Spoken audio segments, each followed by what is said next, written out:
Welcome to part 45 of our series, Secrets of Glessner House.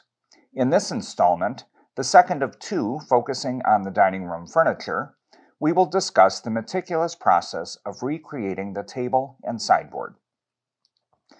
The first stage involved a close examination of historic photographs of the dining room to gather as much information as possible.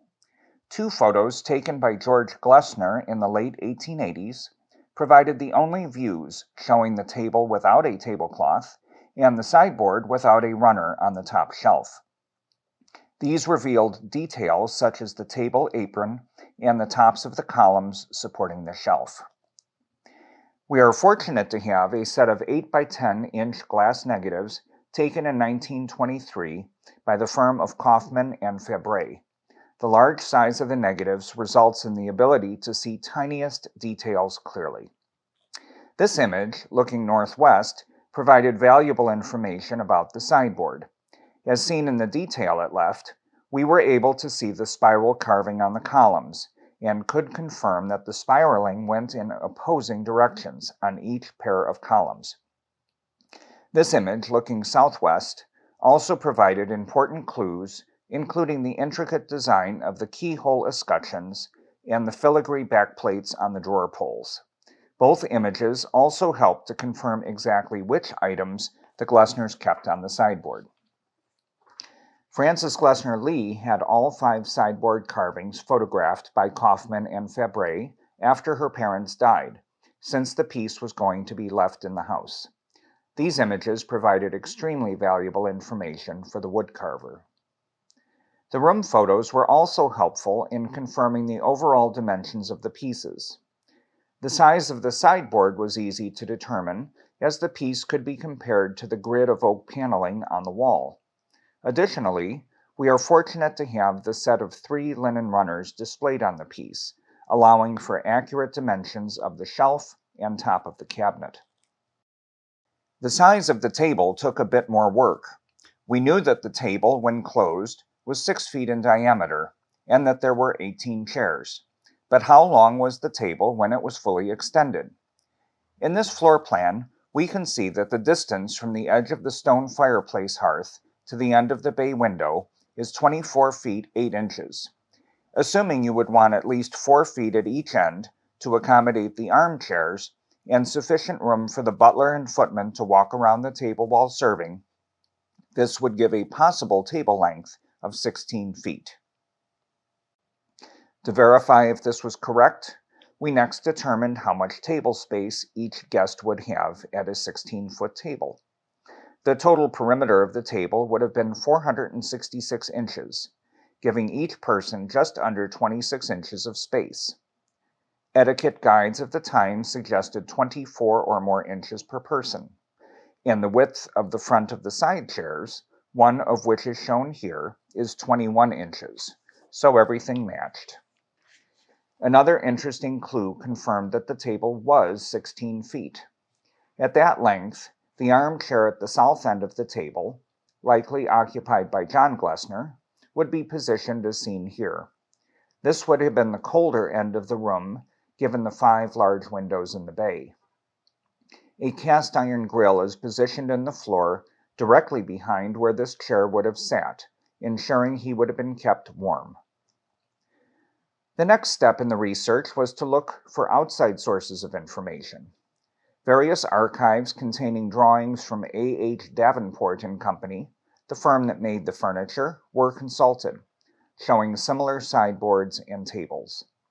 A photo from an old auction was also found, showing a square table leg with a similar acanthus leaf motif. We were fortunate to discover that the Schwabel family owned the table, and they graciously let us come to examine it. We learned a great deal about the construction of the table, including the cast iron brackets used to secure the top to the apron, the assembly of the table slides, and the latches used to lock the table when closed. An examination of the table legs revealed valuable information about the carved acanthus leaves, construction and detailing of the paw feet, and even the size and materials used for the original casters, as seen here. The Martland family, which has a large collection of furniture made by Davenport, invited us to come and examine their pieces. Carved details provided clues as to exactly how Davenport executed capitals, leaves, and spirals. Other details examined included the brass filigree drawer pulls, similar in spirit to what was on our sideboard, the brass table latches, which became the model for our latches, and the mortise and tenon joinery on the drawers. The Martlands also had an original Davenport-designed box for holding the table leaves, which was carefully measured for replication. Davenport was commissioned to undertake significant work for the Glessners, including multiple pieces of furniture and architectural carving. On the left, we see one of a pair of headboards, commissioned by the Glessners for their daughter's home in the 1910s. The central carving is an enlarged copy of one of the sideboard carvings. On the right, we see egg and dart trim on the main hall fireplace surround.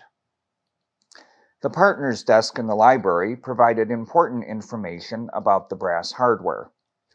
The distinctive escutcheon around the keyhole was discovered to be exactly the same as the one used on the sideboard. One was removed from the desk and copied. Additionally, the construction of the handle, comprising the bail and post, was documented for replication. Patrick Burke of Atelier Burke in Newton, Wisconsin, was engaged to reproduce the furniture. Here we see Patrick making a mold of the carving on one of the headboards. The finish mold, seen at right, provided essential information, including how deeply the details were carved and exactly what types of chisels would have been employed. Patrick used a different process for molding details that had to remain in a vertical position. The putty-like material was pressed firmly into the carving on the parlor fireplace and allowed to set before being carefully pulled away to reveal the intricate detail. With the research complete, we moved on to the second phase, which was to produce the design drawings. With numerous measurements carefully calculated, a mock-up of the sideboard was made, pasting the design drawings onto foam core to create the piece at full scale. Once set in place, we could assess the massing and proportions, further confirming measurements by laying the original linen runners on top of the model. A wood mock-up of half of the table was also created and photographed in two positions. The photos were sewn together to provide a full table, which could then be compared to the historic photo to confirm dimensions, including the exact proportions of the table legs. The final design of the sideboard was produced and approved as shown here. Every detail from the carvings to the hardware copied the original as closely as possible. The final design of the table was produced as well, showing at left the table in the closed and fully extended position with 10 leaves. On the right, the drawing shows the elaborate construction underneath, based on the other Davenport tables examined during the research phase. A critical component of the furniture is the wood, which is quarter-sawn white oak. This phase actually started long before the project was even discussed. The wood needs an extended period of time to dry, to remove much of the moisture, making it stable before being cut and assembled into finished pieces of furniture.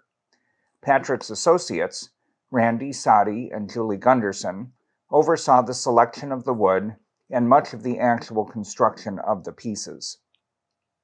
The term quarter-sawn refers to the way in which the boards are cut. As seen at left, the log is first cut into 4 quarters.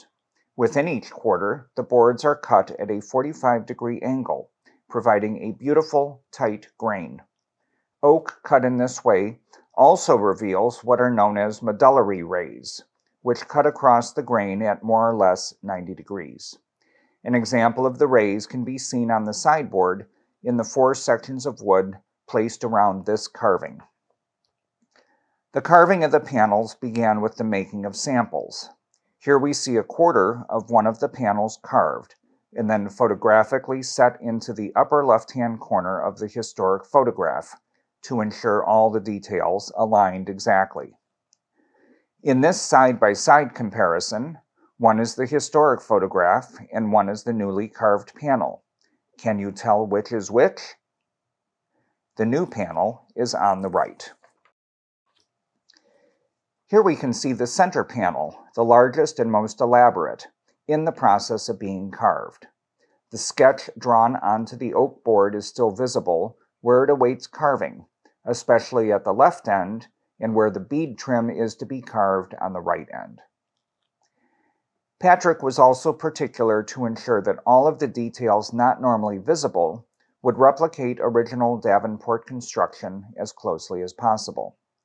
Here we see the mortise and tenon joinery on one of the sideboard drawers, where the white oak front is joined with the side made of cherry, the secondary wood Davenport typically used for their drawers. The columns proved a bit of a challenge, as the capitals were based on one fuzzy photo in which only the general outline was visible. This is one area where the ability to study other Davenport pieces was essential, to ensure the finished columns displayed carving techniques and designs consistent with work produced by the firm. In late July 2022, several members of the House and Collections Committee visited Patrick's studio. One of the first things we noticed was the seemingly endless variety of chisels, each designed for a very specific size and carving technique. Patrick showed how the mold made from the egg and dart trim on the main hall fireplace was used to inform his decisions on the comparable trim used to support the main top of the sideboard. He also showed the process for finalizing the design of the table leg. Creating a sample fluted leg in wood, he then produced the acanthus leaf and paw foot in clay, which allowed him to easily manipulate and adjust the material until it matched the historic photograph exactly. At left, we see the construction of the 4 slightly tapered legs next to the model. On the right, we see the fully carved legs. Each leg is carved on 3 sides. The center post, used to support the table when extended, is much simpler in design and features a band of carved decoration at the base. The hardware provided some of the most significant challenges during the project. Cast hardware was prohibitively expensive, so the decision was made to hand-cut the elaborate pattern of the back plates and escutcheons. Brass was selected to be the same rich golden color used in the late 19th century, which is a bit darker than modern brass. The drawer pulls, consisting of the handle, also known as the bail, and the post, which secures it to the drawer, were cast, using the lost wax method. The pulls were based on those found on the Glessner's library desk. This image shows the completed drawer pull assembly installed on the center drawer. The pulls are such a distinctive part of the design, we wanted to ensure they were exactly like the originals. An equal level of care was given to all of the hardware for the table, even though most of it is not visible. This included making the brass table latches, acquiring antique casters and making new ones as needed, and replicating the distinctive cast iron clips to secure the tabletop to the apron. Jewelry maker and historic hardware expert Joan Parcher provided valuable assistance for this stage of the work. After nearly 2 years of research, design, and production, the sideboard and table arrived at the house on Tuesday, December 5th, 2023, for installation. The last step, getting the sideboard inside, was no small task, as it was delivered in a single piece and weighed over 400 pounds. A special rolling platform was created to support the piece so that it could be held and moved with the platform, rather than putting stress on the sideboard itself. Here we see the sideboard being rolled through the main hall, the one and only look anyone will have at the beautifully finished back side of the piece. The table arrived in multiple pieces, the 2 halves of the table, the slides, and the legs, and was assembled once everything was brought into the dining room. Also delivered that day were 2 boxes, each designed to hold 5 of the 10 table leaves. We don't know where the Glessners stored their leaves, but we discovered that the 2 boxes fit perfectly underneath the sinks in the butler's pantry and the kitchen, and that is where they can be seen today. With the sideboard installed, the last step was to set the original objects in place, including the hand-embroidered runners and a variety of silver pieces, ceramics, and glassware. We are fortunate to still have many of these items in the collection. Here is a view of the fully assembled table at its closed size of 6 feet. The soft light from the south-facing bay perfectly highlights the carving on the legs and the wonderful medullary rays on the center support. We will now see the table expand as the 10 leaves are added one by one.